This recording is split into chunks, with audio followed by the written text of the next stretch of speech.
Hi, I just wanted to talk to you all, the wonderful fifth graders of Franklin Academy of the Gifted. And I'm especially talking to you, Kellen. You know who I'm talking about and what I'm going to say, but we're going to talk about animal adaptations. And I know you all love to think about animals and all their furry friends and everything that they do. Well, beyond that furry, lovable exterior of those little animals, they're just trying to survive out there. I don't know if you've ever thought about it, but you go see a squirrel, you see a little rabbit, and they all look like, oh, I want to go up and hug it. But something might be behind it, you know? There could be who knows what. There could be a red tailed hawk looking for it, there could be a fox around. We don't know. And that's only during the daylight hours when we can see it. What happens at night? It's like an October sketty story, if you know what I'm saying. So, animals are always on the move and always in that mode of, I just want to live. I just want to live. Let me survive. So, we talked about survival, and duh, all animals want to survive. Everything's trying to survive. Adaptation, by definition, is any change in the structure or functioning of an organism, like an animal, like a rabbit, like a squirrel, that makes it better suited to its environment. Adaptation, in essence, is a boon that every organism in nature is gifted with. So they have that ability to be able to figure out what works for them. It's because of their ability to adapt or change that living beings can survive in diverse kinds of environments. Wow, I wonder if that's something kind of like life. You know, if you can adapt and you can change and go with things, maybe you have a better chance to survive. And if you can't, and you're unable to change or you're struggling with it, and I'm not saying that you're going to die, but maybe it just makes life more difficult. You know, maybe that's something that we all can learn from. Fish, they can breathe underwater and they can swim away from things. Polar bears, you probably already knew this, but their coats of fur might be, I've heard they're hollow, and then their skin is dark so that it can absorb sun's rays. Plus, they have a lot of fat on them to keep them warm. Turtles live in the ocean, but they can survive on land if they have to, and they use their claws to dig holes to protect laying eggs. Plus, you know that hard shell, it's tough to chew through. Camels, they have a thick coat of fur and hair that protects them from that hot desert sun. You'd think that the hair would be kind of annoying, but it's really that thick coat of fur that keeps some of the coolness trapped underneath it so it doesn't evaporate off with the sun. And birds have those wings that allow them to fly. Bats have wings made up of thin bones, which allow them to be light in weight when they're hunting at night.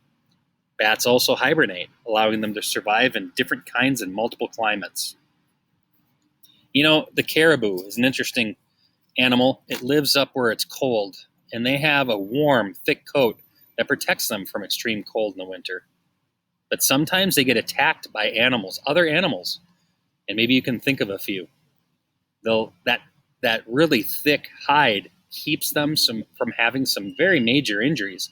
Although, as we know, there are times when caribous, there are times when caribou will be attacked, and a pack of wolves might kill them. But that's the wolves trying to adapt and survive and deal with their harsh reality of life as well. Large fur-covered hooves grip the ice, make their way across frozen landscapes, so they have to have those large hooves. Otherwise, they'll go through some really deep snow, and it'll be awfully tough for them. I'm not saying that the hooves will keep them on top of the snow, but maybe they don't sink quite as far as other animals might. You know, one of the cool things about the desert, you know, besides the heat and besides it being dry and you never have to worry about a rainout when you're playing baseball, is the idea that there are actual living beings in the desert. And this fennec fox is an example. It's small. It's not big at all. One of the biggest parts of the things are its ears. It has large ears that measure 6 inches. It lives in the sandy Sahara Desert of Africa, and their natural habitat helps them dealing with searing heat, and they have some real unique physical adaptations. Their ears radiate body heat, and they help keep them cool during the daytime. Their ears do that. Isn't that crazy? They also have long, thick fur that insulates them during those cold nights. Their thick fur Their thick fur helps them deal with also that hot sand, because if you had to walk with all that hot sand, if you've ever been at the beach when it's really hot and whatnot, it can burn your feet. Well, the fur actually goes over those pads that the wolves would have, and it protects them. And then they live in small communities. And those small communities allow them to hunt together and find things that they need to survive, because they need to be able to go long days without maybe food or water. And so if they can be together, there's safety in numbers. Oops, how did that thing get? Oh my goodness, how it's made hot dogs? How'd that get in there? This is one of my most amazing stories about adaptation, the tree frog. This little frog lives up in the Alaska area.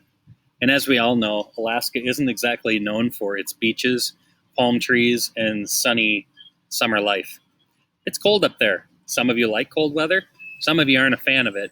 But this little frog figures out a way to survive. And it does that through an amazing process. Most animals that hibernate during the winter months have thick coats of fur or layers of fat. Not this frog. The Rana sylvatica, species of the wood frog, can be found in Alaska, and the Arctic Circle has neither. So no coat of fur, no layers of fat. It has adapted by freezing and thawing itself, depending on the temperature. Of course, clever animals don't just freeze completely solid. This animal freezes about 60% solid. That's enough to stop their hearts from beating and blood from flowing through their bodies. So there was a graduate student up in the University of Alaska Fairbanks and other scientists, they knew about that, but they weren't completely sure about how these animals pulled it off. So what they did was they took some of their teammates and they went up to the Arctic Circle, did a thorough study of these creatures, and unlike previous studies, they conducted it. Also, they were able to replicate it in a lab. They tracked 16 frogs for 2 years with the help of tiny little electronic devices. As you can see, after 10 minutes, the frog, it's kind of a little bit on the, it's cold. It's not necessarily frozen on the diagram. But then on the, after 3 hours, it's very, very still. And it starts to begin the process where after 24 hours, any of the water in its body, from the legs, like kind of the thigh region, all the way around its inner organs, those inner organs start to shrink in size.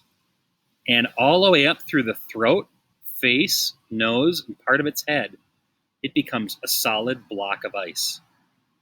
Now the arms, the legs of that frog don't necessarily freeze solid, but they are awfully stiff, let's just say that, okay?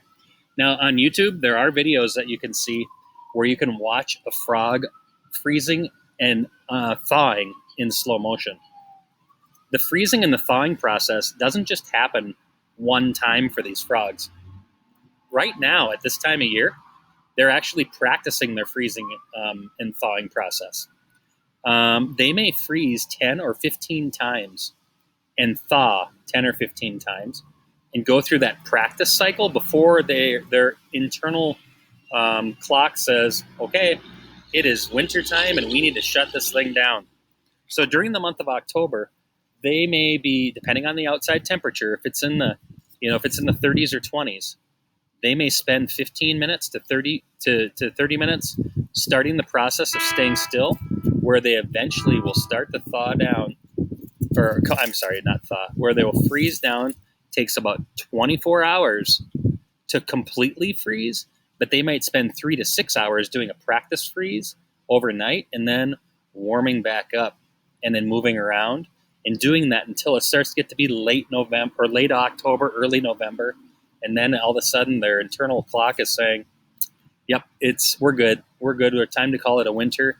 Let's go find a very safe place that we can go where no one will really find us, and maybe it's by a rock or in a pile of rocks or in a muddy area or something like that. And for about 5 months, maybe even 6 months, 65% of their body freezes. It's all about survival. Those who adapt, well, they keep on living, and those who don't, well, let's ask the dinosaurs how that worked out, eh? Hey, I want to thank you all for watching these videos. It's been fun to make them. I know I'm getting a lot of fun comments from people. Like I said, Kellen, this one was for you. I hope you liked this video. And Kellen, if you want to go find a tree frog or anything like that, if you find one, leave it alone. Take a picture of it for me, okay? And send it to me. All right, everybody. Have a great day. I'll see you out at recess where I get a chance to play Foursquare with y'all, and maybe I accidentally kick a ball in the roof. Have a great day, everybody.